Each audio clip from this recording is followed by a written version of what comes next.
Welcome everyone to our first of our 2 June Power Playbooks.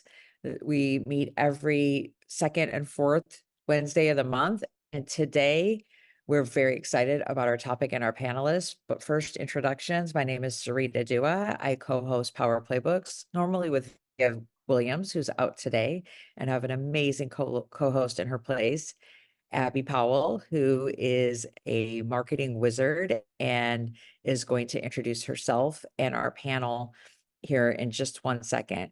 Our goal today is to give you a lot of insights as to what top agents are doing in today's marketplace, so you can actually take their playbook, their nuggets, and apply them to your business right away. So we're really excited for today's session that's all about brand. And with that, I'm going to turn it over to Abby. Thanks, Sarita. So I'm Abby Powell. I'm the Chief Marketing Officer here at Place. I feel a little bit like, longtime listener, first time caller here today, because I've been on most of these with Via and Sarita kind of lurking in the background. So it's fun to get a chance to talk to everyone and, talk about some branding stuff, which is near and dear to my heart, being in marketing. So I'm excited to introduce our guests today. We have just an absolute rock star team for you. What a great panel. Misty Darling out of Central Iowa, on the Misty Sold team, 425 units, I think, last year, right, Misty? So just like absolutely crushing it. Can't wait to hear all your branding stories. Tara Limbird out of Northwest Arkansas on the Limbird team. Another just absolute rock star, 591 units, really like awesome stuff in the Northwest Arkansas area there. And then Tonya Harbin as well with the Tonya Harbin team in Abilene, Texas. So I have a fellow Texan on the line today, with 350 units last year too. So just like a great team. And all of these ladies have really just done an absolute awesome job building their brands in what's kind of a crowded marketplace, and these markets aren't maybe large metro areas, but they really stood out and really taken a lot of amazing share and built such a solid brand in these great locations. So ladies, I know we're just going to kind of dive into it, so why don't you just start kind of by telling us a little bit about your business and kind of what got you started. Tara, do you want to kick us off? Sure. I've been in real estate now for 20 years. I was an individual agent for about the first 8 years, and then we've had a team for about 13 years. So I've been a single agent, and I've been in the transition between when I was deciding to join a team or start a team, of how I kind of balanced that. And then when we started as a team, we had 3 people, and now we have about 30 agents on our team and around 14 support team members. And so over the last 13 years, we've been somewhere between 3 agents and 30 agents. So we've been about every size you can think of. We've gone up, we've gone down, all over the place. Good, bad, ugly, good decisions, bad decisions, everything in between. And our volume, we've done, our price point's gone up a little bit. Of course, we're no Portland or California, all those great places where you sell a couple of houses and sell millions of dollars of real estate. But I think we did around 215 million in volume last year. And we have 2 locations, and we just started an expansion office in October of last year, which is completely uncharted waters and territory for me. So I'm learning a lot and trying to figure out how to create the brand we have here in a whole nother market. That's awesome. So since this is a branding webinar, why don't you just kind of tell us a little bit about like what your special sauce is, or what's your distinctive kind of part of your branding? Right. Well, I mean, I think it's always hard to kind of pinpoint that exactly, but I think over the last 13 years, one thing that we've done is to try to be very consistent. Everything that we do has the same look and feel, and we really spent a lot of time before we created our logo and we created our brand. I kind of stumbled upon somebody that helped with logos, and they sent me like a 10-page spreadsheet of all these questions to fill out, of all these, what brands do come to your mind? What do you think of when you think of these brands? And I filled it all out. When he got it, he said, he was like shocked. He goes, "Oh my gosh, you filled all this stuff out." I'm like, well, yeah, you asked me to, but I'm glad we did, because it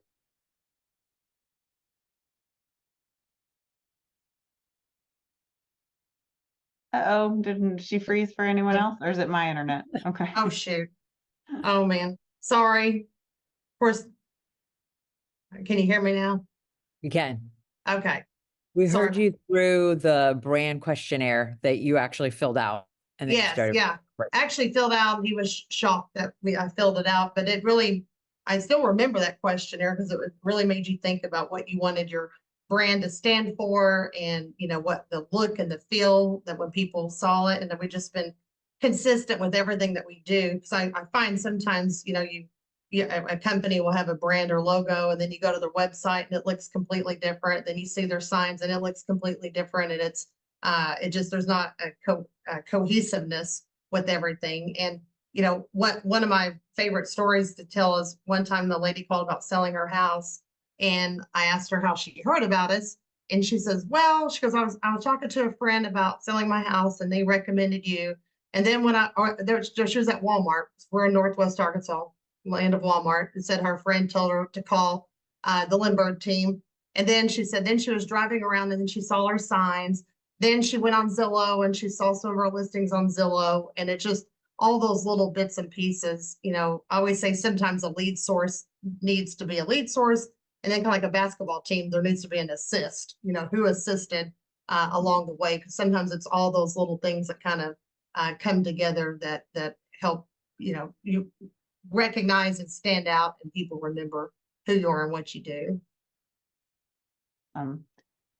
So, Tonya, how about you just give us a little overview? You're living your brand today, representing your brand colors here. Well, I started real estate in 2008, and we started the first team in Abilene in 2015. So was a single agent doing over 100 units a year, had built up to that, and then, you know, obviously needed some support. So started a team, and, you know, being the first team in Abilene, really had no idea what we were doing. But I was excited. We had moved to Keller Williams at the time, and they really taught us how to build a team. And my big thing though was, you know, my background was marketing. And so I wanted to be able to build a brand. And so, you know, kind of coming up with logos and colors and, you know, all those fun things. I think most real estate agents though, they really do like to try to market themselves. I mean, if you're an agent, you're a salesperson, and marketing is kind of your thing. So I always felt like, you know, building a brand was a really important part of not only so that we could be known throughout our community, but also, you know, it's kind of like a lead generation tool, you know, just being known and being branded in your community. So. Great. And Misty, how about you? Just a little quick intro and what you're really known for. Hi, everyone. Misty Darling. I have been in real estate for 24 years. I've had a team for about 12 years. And, you know, like Tara said, the consistency is really, really important, and putting it throughout everything. I knew that my brand was really starting to build when my kids would get embarrassed all of the time because they'd go, oh, I know who your mom is. She's, you know, on this or on that. And they'd be like, oh my gosh. That's when I was like, okay, this is really effective because it's embarrassing my children. I love it. You know, that reminds me, Misty, my daughter, when she was like 3 or 4, she used to introduce herself as Ellie Limbird Team. She thought her last name was Limbird Team. So. Oh, I love it. When I used to work in CPG, I had a boss that used to say, like, the key elements are really to be top of mind, deep in heart, and close at hand. And I think that's a great shorthand for really any kind of brand. And you guys have all done like a great job leveraging that, like top of mind. I can pull up some of your visuals here. Like, you're so consistent. We've already talked about consistency, and tying that to your name, or having like very consistent colors and like that kind of overall approach to build that awareness, and then your brand and the service that you provide really speaks to, like, you know, that affinity and how much you spend with your sphere, and like getting that type of referrals and making sure they're, you know, really ingrained there. And then even that deep in heart piece, you know, close at hand, removing friction in the business. You guys have done a great job across that as well. So you know, it's a really fun stuff. I'm going to go ahead and pull up your visual examples if you guys think that would be helpful. If you want to give us just like, hopefully I'm sharing the right thing. That's always my fear with these. Perfect. No, it's great. Great. Yeah. And like talk about that a little bit, like how you have been consistent, how some of these things have kind of shown up, and like what kind of comes to life, what kind of things you're doing and what's moving the needle for you. Right. So Well, and like, you know, our name, of course, is Limbird. And so that kind of helps with the, you know, recognizing the bird on the limb. And, you know, this is my married name. So I didn't grow up with this name. And when we were first doing this, my husband was like, we are not going to do a bird on the limb, because I don't know, maybe he had been traumatized as a kid about it or something. I don't know. But we went ahead and did it. And I think it's been great because it does help people remember our name. And, you know, I think sometimes as realtors, people get scared that their logo has to be a house or a chimney or whatever. And it can be, but it's okay for it not to be also. You always say McDonald's, their logo is arches. It's not a hamburger, and Nike's not a shoe. It's a swoosh or whatever that thing is called. But, you know, it doesn't have to be a house, and to have a brand, and to, you know, to tell about what you do and who you are. And with our agents too, like all of their signs are the same, the email logos, everything we do. My goal is no matter what agent on our team that someone transacts with, they're going to have the same experience and same look and feel, and the same emails go out and the same process. And sometimes that can be hard when you have a team, because you still want that logo and the branding to all be the same. So what advice do you have for people then with that? Like, how do you get you have a pretty big team, and really making sure that they, you know, kind of walk the talk and are representing the brand consistently and in the way you want it done, and how that flows all the way top to bottom through the team? Right. Well, the biggest thing is to help do it for them, you know, like an email, create their email logo, and we, you know, put that in there for them. We have a voicemail script. When someone starts our team, they change their voicemail to have that certain script. We have a transaction coordinator who helps with on the transaction side, so that helps with the consistency of what happens in the process and when it happens and who's talking to them and those sorts of things. And having presentations that they can easily use and access and have been trained on, so everybody's getting the same information. You know, I always say, even with the presentation, everyone has the same presentation, but there may be a little unique way that they explain it, because we're all humans, we all have different personalities and that sort of thing. But at least people are being told the same information each time. Yeah, that's awesome. Tonya, obviously you use a ton of pink, and you're, like I said, living that today. It stands out so much. So absolutely like getting noticed, right? And you talked in our pre-call a little bit about how much that impacts on signage and like what kind of impact that had. Can you tell us a little bit about how you kind of stumbled on that? Yeah, so in 2020, you know, during COVID, when some days we just sat at our office because we weren't supposed to be there. So we decided, all right, we're going to rebrand. You know, we were red, black, and white, and just decided we want to do something different.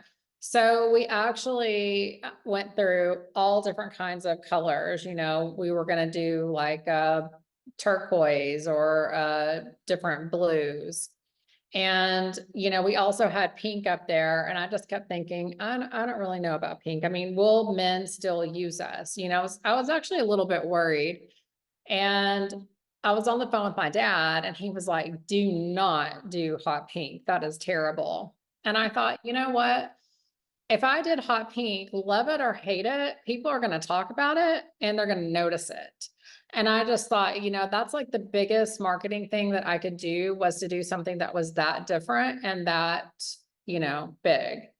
So then we started putting up, we had I don't know, probably 20, 30 sheets of paper up on a wall, and we would like walk, from far away. Can you, because we were doing our logo and our signs, can you see that? I can't tell you how many times whenever I was showing houses, people would call and they would say, I saw this house on 123 Main Street. Can you give me some information? And it wasn't in the MLS because it was an estate sale sign. So, I wanted our signs to stand out so that people knew it was a house that was for sale. And our signs actually go up to about right here on me. They weigh like 3 pounds. I just, I wanted to be noticed. I mean, signs are free billboards that we have for our listings. So it's kind of funny. Sometimes we have no billboards. Sometimes maybe we have 3 in town, but people everywhere I go, they're like, we see your billboards everywhere. And I'm just thinking, okay, we have none or we have 3. And it's really just, they see our signs and everything that we do. If it is a billboard, it is mostly pink, with images on it. And it's just, so that we stand out. And now when other agents in our area do hot pink, they still think it's my listing. People will call me about it all the time. Like, we're so branded, and we do it on every single thing that we do, be it social media, events. I mean, everything, we've got hot pink in it. So, but yeah, our signs have been a really big thing also. Very cool. And you sent these as some examples too, and I'm kind of like redirect a little bit on some of this.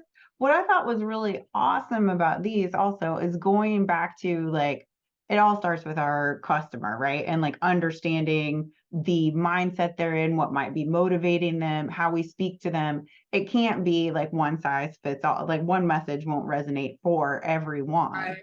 And I thought these were really great examples of like how you kind of had different ways in. So can you talk a little bit about, like, and this is actually for all 3 of you guys, like, how do you kind of find different angles and think about like putting yourself in your customer's shoes and jumping off from that point of view and really starting with them in mind?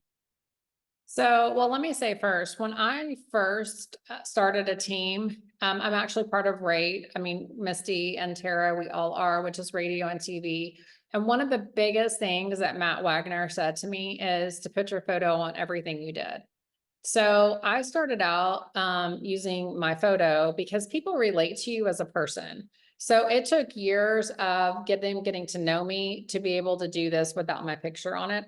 I mean, I don't know how y'all do it, but that was a really big thing. Now they know me as Hot Pink, so I don't have to have my photo, but it did take me. So if you're an individual agent, I think it's very important for you to start just with your photo, getting people to know you as a person. But then we kind of grew to, we're on the radio, and our DJ, he's always, saying, Tonya's going to sell your house, so start packing, and, just how he says that. So we have that billboard, and then, we have an office dog. The golden doodle in the middle is actually Ruger. He's our office dog. He's our transaction coordinator's dog. So people love to come up here and see him. We post him a lot on our social media too. So, just trying to have different ideas for things that aren't always just, buy a house. So we try to have some cute things out there also on our billboards and just, and advertising. So it's something a little bit different. Right. And either Misty or Tara, any other ideas on how you really come up with different angles for messaging and just different kind of ways in with some of this? I'll just say, I think there's very few original ideas in real estate, so I just follow a lot of people across the country. And when I see something I like that they do, my phone is full of just screenshot, and then I'll have people in our marketing team help me recreate that for our market. Because a lot of people I follow are not in our market. So it's at least new for our area. And I would say perception is reality too. This kind of happened by accident, but it was kind of funny is we've never had any billboards, but one time one of the girls on our marketing team, she created in Canva a billboard that looks like it's on the highway. And she did one for each one of our agents just to post on social media. It was just to give them something to post. And next thing you know, each agent, like their grandmas are coming, like, I'm so proud of you. I can't believe you're on a billboard, all these things. And I'm like, oh, wow, okay. Like that, we weren't trying to like pull one over on anybody, but it's like that perception is reality, like that they think they're seeing us everywhere. And so now they think we're on billboards when we're not. We just had a social media graphic that had a billboard on it. So, and that's free, you know, so you sometimes don't have to spend a lot of money to do these things to make people feel like they see you everywhere. Awesome. So Misty, this I think is your new logo, right? Is this It hot is. off the presses, more or less?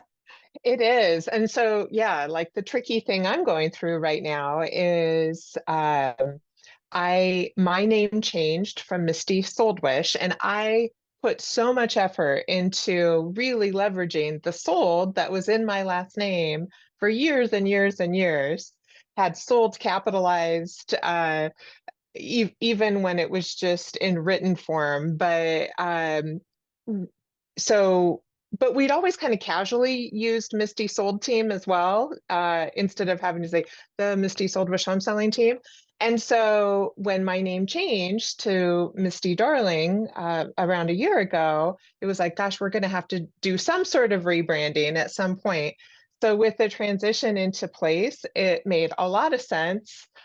You know, the marketing people were like, now would be a great time to do it. And so it was fun to take elements of the logo that I used for many, many years and freshen it up a little bit and freshen up the colors. But it has been like, I think it's helped me see how much we've put the brand on every element of the business as we get everything changed. Yeah, absolutely. I know you sent some of these and you guys can see kind of the consistency with the way sold is highlighted. So it like kind of brings things in and like the color is just kind of refreshing. But that you have a lot of assets out there. So I'm sure it's been quite an adventure. Yes, an adventure for sure. But you know, it's the thing that has been really enjoyable about it is as we've rolled it out, people aren't like, oh gosh, this is strange. They're like, this just totally makes sense. And that's what made me feel really good about the direction that we were taking with it, because no one's been surprised or puzzled by why did you do it this way? Yeah, that's awesome. I know, and like even stuff you see in the grocery store shelves, like you can see brands change their name entirely as long as they leave enough of the same visual cues behind. And you know, they do a little new look coming soon kind of thing, but it does still, people look by color. They actually shop by color. They like look at a lot of these other cues and take everything in, you know, in a holistic way. So this was an awesome example of pulling things and kind of modernizing in a fun way. So thank you for sharing those. Those are awesome. I know there's a handful of other like kind of elements from a social media and kind of content perspective that all of you guys sent in. I'm actually going to stop sharing for a second and see if you guys can maybe share with the group a little bit about content strategy. And, you know, Tonya, I know you do quite a bit of that. You talked about video day. Like people are a little bit hesitant to jump in with both feet into content, especially video. How did you get rolling with that? And what would you encourage people to do? So I've posted this before. It's so embarrassing, but some of our first videos, they're so bad, so bad. So, and I've shown them to my team too. And I just always say, you know, if you can look as bad as I do on these videos, I promise you're going to look so much better doing anything. And at the end of the day, I mean, yes, now I do have a videographer, but I also have done a ton of videos where it's just my cell phone and a tripod. And, you know, just talking about if you're just doing market stats or anything. I mean, there's so many people that prefer to watch video over written content. So we try to do everything. So we do have a lot of video. Now we also have a YouTube page. It's Living in Abilene. And we actually have a lot of people that move here from our YouTube page, which is so funny. We're just out in West Texas, and some people are like, oh, we decided not to move to Dallas because we saw your YouTube page and Abilene didn't have any traffic, or, just different things like that. So we actually get a lot of clients through our YouTube page. And when we first started it, my daughter, who is an agent now, she started editing the videos and doing all of this in her dorm room. So here's the thing.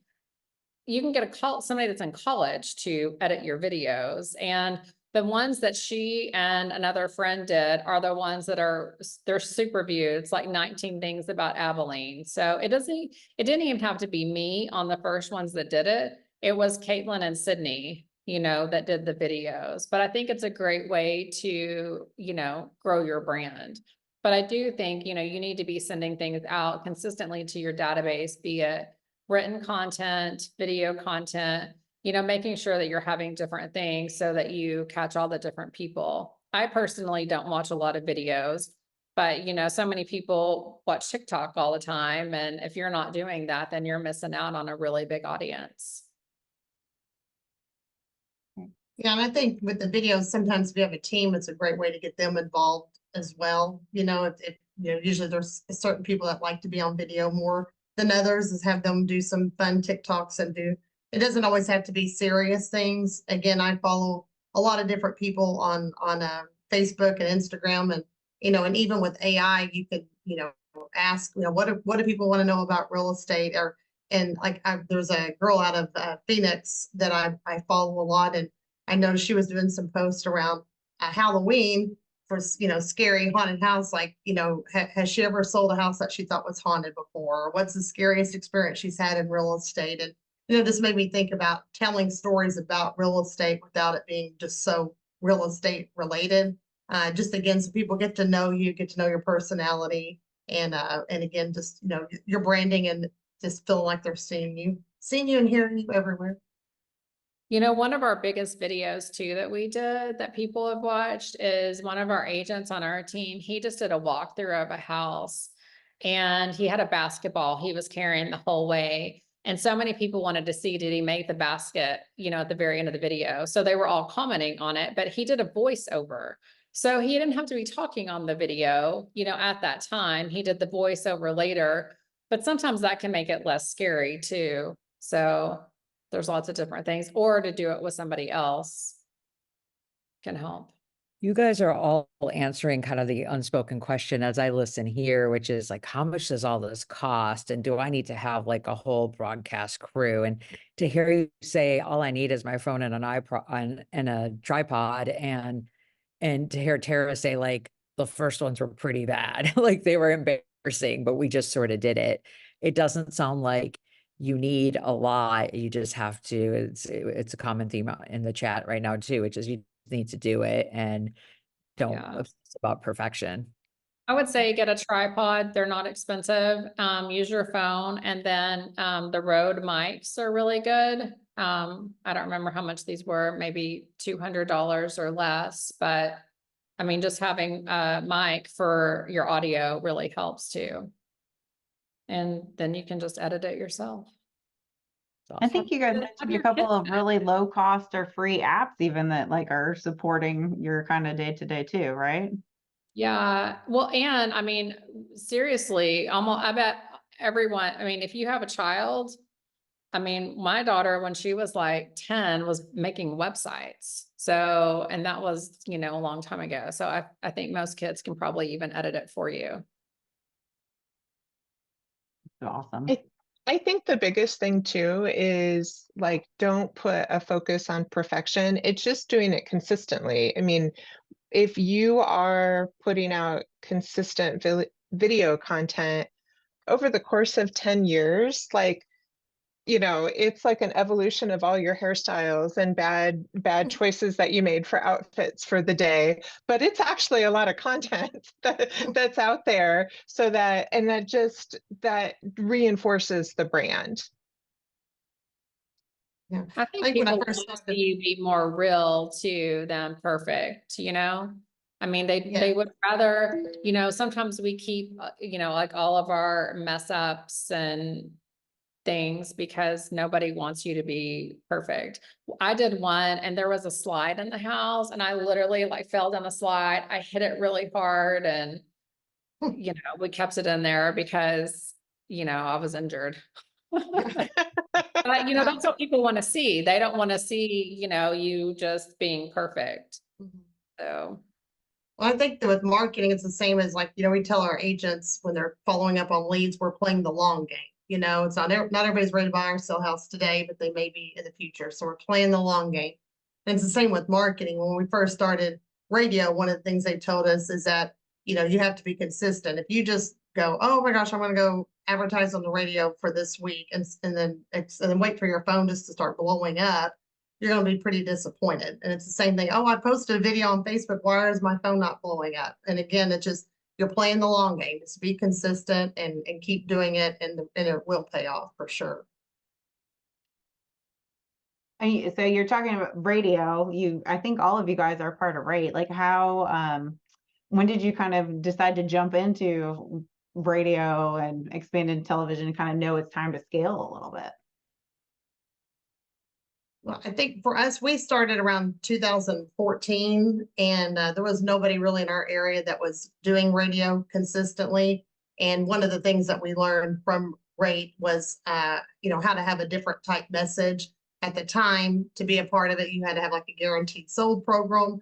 And we've kind of evolved to, we do a lot of instant offer type stuff, but that's in a lot of our messages as well now too, is, you know, how to differentiate yourself and how to do something different. And when we first started, there was nobody in our area doing it. And so there were a lot of skeptical people, and, you know, and one of the best things that happened is when we actually had to buy a house back.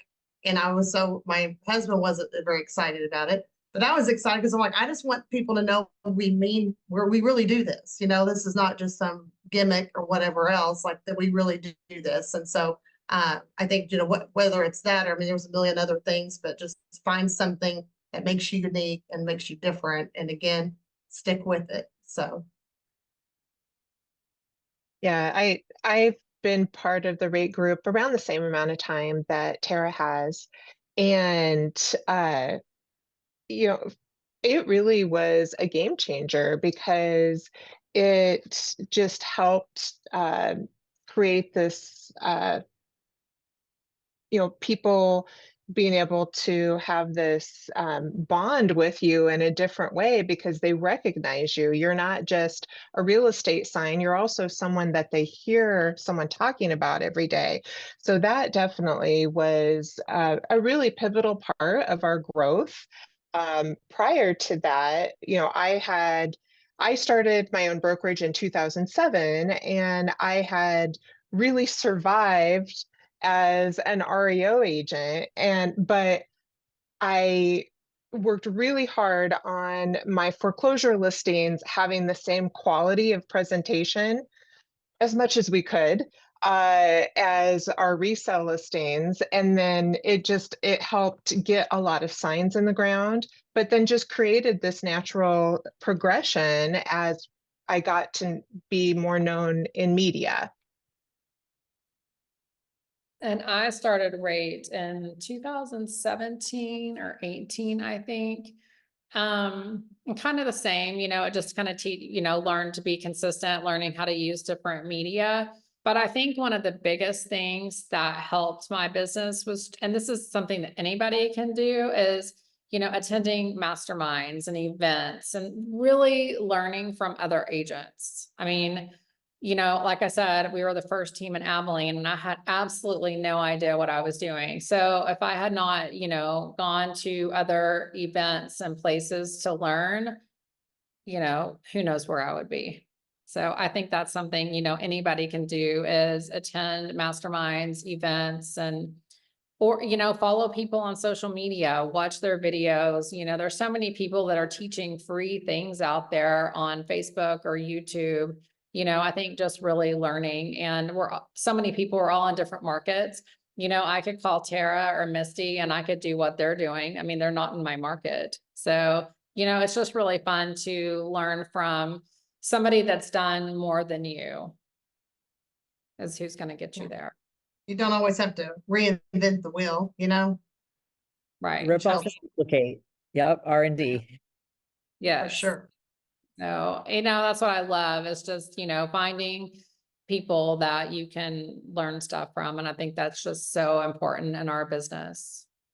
Something I never thought I'd do whenever I started real estate is, meet all these people and, you can go to masterminds in different places and, see a different city. So speaking of R&D, we've talked a lot about kind of like fundamentals of like consistency, humanizing your brand, and like knowing when to get some more reach, just doing it with, consistent video. To shift gears a little bit, like there's specific, I'll call it brand executions, like programs or like, campaigns that you would launch. Do you guys have any thing that like really stood out as like a key brand execution or brand campaign that kind of helped translate your brand and then also just, brought in more people into your world? I mean, I think for us, it was just kind of like that guaranteed sold. I mean, that was sort of a program that we started that really started differentiating us from everybody else. And then now more of the instant offer program. But that's, I think that's what like kind of like Missy said, what really kind of started separating us from everyone else. But I don't know if it was necessarily that, but just the fact that we found something that got people's attention, and then that started creating that distance between us and the competition. Just as an observation, I'm seeing a theme of just being nimble and willing to pivot, right? You started with this program, guaranteed sale, that got, that tied in with your radio. It's what people were doing. But then as the market changed and as instant offers became prevalent, you morphed into that as your value or your MOFR or instant, your call to action for people, right? And so, and then to be honest, like that's not going to be the next thing, right? Or the next thing. It's being able to just sort of look at where the puck is going and continuing to pivot and be nimble to change depending on what the market demands. With that as in mind, anything you guys are excited about with the changing media landscape, the changing branding landscape? We're in some kind of wild times here in 2024. Anything have you excited?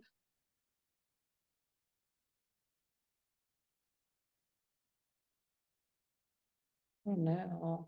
I think for me, I would say that, it was easy for anyone to sell a house, during the really hot market times. And as the market has changed, and then as for real estate agents, things have shifted, the fact that we've put a lot of effort into being a trusted brand and a known brand. It's not like just some random person that's asking the consumer to do something a little bit differently. It's someone that they already know and have familiarity with. Something that we do for our agents to be known to, a little bit different what you're asking, but I was just thinking about it. People always talk about, being your brand and, like, what are you? So we want each agent to also build their brand on our team. And so we do different like lifestyle photos for agents. Like Zach on our team, he likes, I never say it right, but shujitsu. Does anybody know how to say that? Do you know what I'm saying? Kind of karate thing. Anyway, so like his business card is actually him doing like one of the kicks kind of thing, because that's his personality.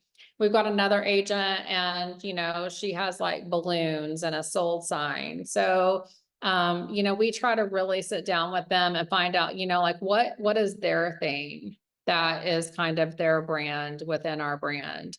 And I think as an individual agent too, kind of finding, like what you do, what can be your brand, like what's your thing to be talking about out there so that people can connect with you, especially with this coming market, that we're coming into with all the stuff and you trying to get your buyers. I mean, you've really got to be relatable to people. And I think, on social media, really finding out, what is your thing, and then kind of going deep into that too.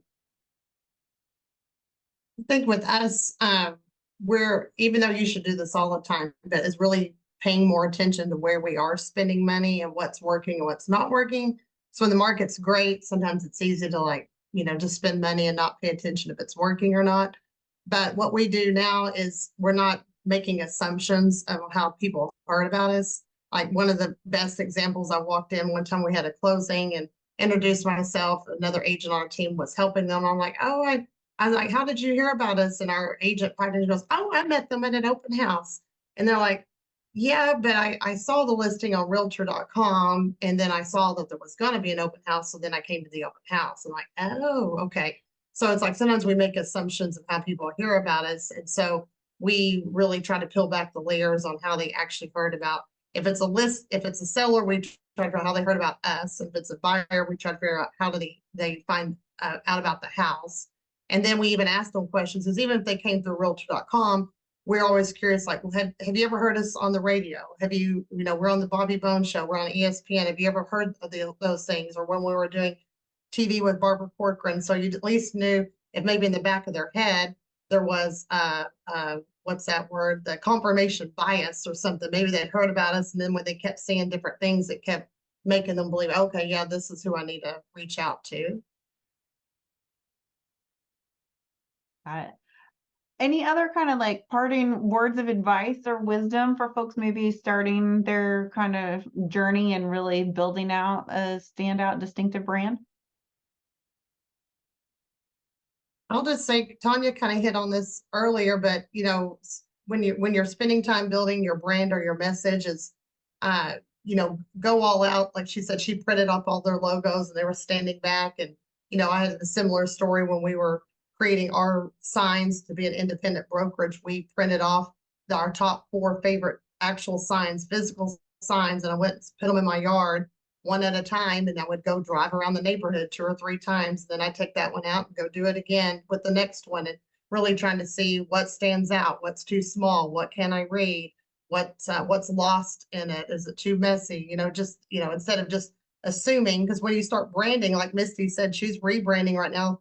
That's a lot of effort, of resources, of time and money and energy. And so you want to make sure you spend a lot of time into it so you don't have to do it again and realize, oh, crud, I didn't realize the phone number is too small or whatever that may be. But take your time and make sure you do it right. Well, if I can embarrass you, Tara, like, I love it. You're like, the way you're talking, you're brand obsessed, right? Like cheapo, like myself might be like, oh, I got 4 proofs for these 4 signs. I looked at them, maybe I asked one person, and then I don't want to order 3 signs I'm not going to use. So I'm just going to order the best one. The fact that you're kind of, like I said, brand obsessed in a good way, and that you got those signs, you put them in your yard one at a time, you drove by, you reflected, you thought about it. It just shows like anyone can get a brand. You can go on Fiverr and you can get a logo.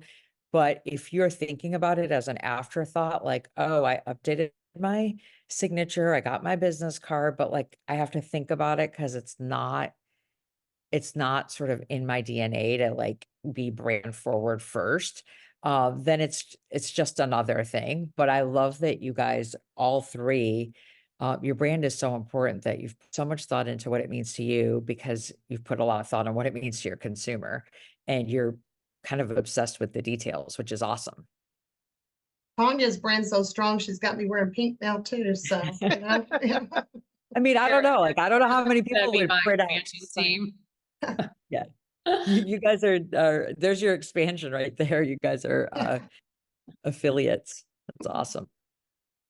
I always tell, like, whenever we have new agents that start on our team, I mean, of course, we're already branded. So I would say if you, like as an agent, figure out what colors that you want to be, get your logo so that you can get your signs. But then don't be a secret agent, let people know that you're a real estate agent. So I would try to pick like 4 things that you can post about. And I'm going to tell you, I do not love posting. at all. Like, it is the hardest thing for me to do is to post on social media. You know, somebody that I coached with before, you know, he was like, you need to post every single day. And so, and still to this day, that's hard. And I'll go through a month where I'm like, I just can't. And that's really hard, you know, as a leader, because I'm telling people, you know, to post. But try to find like 4 things that, you know, identify you and can be your brand. So like for me, it's, my family is, you know, big. I do post about real estate, not all the time, but you know, I do put that in there. I love to travel. We go to the lake. So, and then my dogs. So, you know, those are kind of like my things. And I just think, you know, I'm sorry, my 4th one is actually positive quotes. So my dogs are with my family. But, you know, I just try to think about, you know, something every single morning. And some mornings I get up and I'm like, oh my gosh, I've got to like think of something because I've made this commitment to myself. You know, what am I going to do? But you're relating to people and people start to, you know that you're an agent, and then they can also connect with you on different things, you know, whatever it is in your life. I mean, maybe you like cars. I mean, you know, whatever that thing is, I think it's just figuring out what those things are and then kind of brand off of that too, because you're not really just, you have your logo, but you've also got to be relatable to people. And I think it's really humanizing yourself, and it doesn't have to always be perfect. It can be, you know, something about if you're having a hard day or, you know, something's going on, you do want to be more positive, but also to let people know that you are a human and, you know, it's not just a perfect day every day. So those are my thoughts. Tonya, do you have, I mean, you just do your post a day, but do you have like a social media calendar where you're like, okay, I've just done a bunch of real estate, so I'm going to make sure I do more positive quotes? Or do you have someone who nags you professionally? Like that's their job, is to make sure you post, or is it sort of self-disciplined? Have that. No, it's just me. And, you know, and like I said, I do get to some parts sometimes where I'm just like, don't feel like posting, you know, but then I'm like, okay, I have to get back, because I did have a coach and he was always like, you've got to be posting. You've got to be, you know, you're the leader of your team. You've got to be doing these things, you know, so that you can be growing. So, but no, I don't. I should get a calendar. That's a good idea. I just try to, and I've had some times where my marketing team is like, okay, you're posting too much about real estate. You need to post about different things. So they'll let me know. We could be They'll not be accountability shy. partners. Yeah. They're like, stop doing We that. can all be accountability partners for each other. Exactly it. Misty, any parting words of wisdom for those getting started from you? Yeah, I think it's some of the things that have been said. From the start, like the attention to detail and the consistency, like being picky about the aesthetic of things, where I think that's really paid off. I have had a virtual assistant that's worked for me for 12 years, and I say that she is my my design twin flame, because we just you know, we're different parts of the world, and yet like I will like snap a picture of like a scribble on a paper, and then she will turn it into exactly what I was envisioning. So I feel like I was very fortunate that way, but she helped me be picky about the aesthetic and make sure that everything that we put out there, like our paperwork to the social media to signs to, you know, what we have at events, all has a consistent theme that runs throughout. I love that. Yeah, I would say we have some in-house marketing help, and one thing that's helped me over the years is as they help, sometimes you may not like it, and then you feel bad because you're like, well, I don't want to hurt their feelings, is you have to work on having a relationship where you can be very honest, and if it doesn't quite match your vision, that you can, you know, be able to communicate that, but then also that they can sometimes challenge you a little bit, because sometimes maybe you get in a box and every once in a while you need to branch out of that. But having somebody that you can, bounce things off of and listen to their advice, but then they listen to yours as well is super important. Cool. Well, just to wrap up, then this session has been so great. I got to be honest, I find brand to be a little bit overwhelming, and I sit here and listen to you guys, and really it's simple. It's consistency. You guys do it and you kind of fumble through it and you learn and you just keep getting better. You also lean on each other. And I love that you all three know each other and are friends outside of being on this webinar and can reach out, and you found that accountability. The message it gives people like me who have a small team and think they have a brand, but also are intimidated on what we need to go to the next level with, is really just to do it and to not be afraid to ask for help and kind of fumble your way through. But you guys have given us so many great tips. I'm hopeful that everyone who's watching can take at least one thing that you learned today and apply it. Maybe it's posting every day. Maybe it's doing a audit on your brand today and seeing how you look, and is it consistent, or where you can improve. There's a lot of people to reach out for help. And obviously, I'm going to actually plug all three of you in your respective markets. Reach out to them on social and follow them, and just kind of lead, just follow their example, because they're open book. And I think it's great. And with that, I just want to thank you again for being here. Abby, thank you for co-hosting today and actually running with this and being all things brand to our audience. We will resume 2 weeks from today with an amazing Power Playbook. We're going to dive into the operations world, and we've got some great panelists coming up as well. So thanks everyone for being here, and have a great Wednesday.